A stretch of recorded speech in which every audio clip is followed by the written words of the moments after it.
এখানে আসসালামু আলাইকুম। আমি একটা ভিডিও নিয়ে আসলাম শৌখিন মুরগির সাথে অন্য কোনো মুরগি রাখলে মানে কি অবস্থা হয় সেটা দেখানোর জন্য। এই দেখেন, এই যে এটা ব্রাহ্মা, এই যে সাদা এটা সিল্ক, এই যে একটা সিল্ক, এই যে আর একটা সিল্ক দেখা যাইতেছে, এই যে লেজ নাই, এই যে ওই ওই যে দৌড়ায় গেল, ওই যে ওই দুটাও ব্রাহ্মা কিন্তু ক্রস। তো যাই হোক, এখন আমি এই ক্রস দুটো দেখাচ্ছি এই কারণে যে এই ক্রস দুটাই, এই যে একটা আসছে আর এই একটা, এই ক্রস দুইটা আর এই যে এই ছয়টা ব্রাহ্মা, ব্রাহ্মা তিনটা, সিল্ক তিনটা, এদেরকে আমি একসাথে রাখতাম।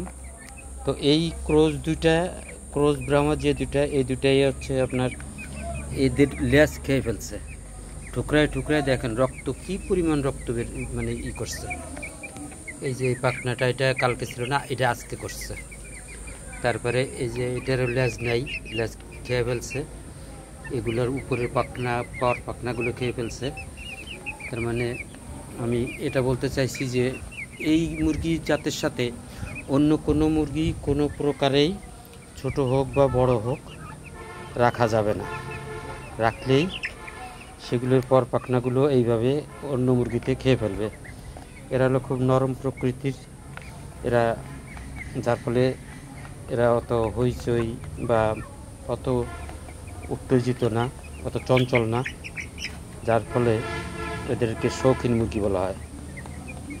এরা শৌখিনভাবে মানে স্বাচ্ছন্দ্যে থাকতে পছন্দ করো, ঝগড়া নাড়াই ভেজালের একটা খুব কম করে।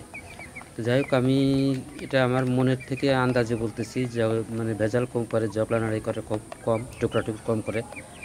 কারণ আমি এর আগে শৌখিন মুরগি পালিনি, এই নতুন প্রথম শৌখিন মুরগি বানাইছি। আমি বরিশাল থেকে 32টা ডিম কিনে আনছিলাম 7,000 টাকা দিয়ে। তো সেখান থেকে আমি 10টা মুরগি পাইছিলাম, বাকিগুলোর বাচ্চা হয়েছিল। আমার ভুলের জন্য বাকিগুলো বাচ্চা মারা গেছে ডিমের ভিতরেই, আর 10টা বাচ্চা বেরোয়েছিল, তার ভিতরে 8টা আছে, 2টা বড় হওয়ার পর মারা গেছে। এই যে এই দুটো হচ্ছে ক্রস, এই যে একটা আর ওই একটা, এই দুটাই এদের লেজ খেয়ে ফেলছে। তো আমি আজকের থেকে ওই দুটাকে আলাদা করে দেবো যাতে ওরা, তো আপনাদের সবার উদ্দেশ্য বলছি, শৌখিন মুরগির সাথে অন্য মুরগি ক্রস হলেও কোনোভাবেই রাখা যাবে না। তাহলে শৌখিন মুরগিগুলারে পর পাখনা যা আছে সব ওরা টুকরা টুকরা খেয়ে ফেলবে।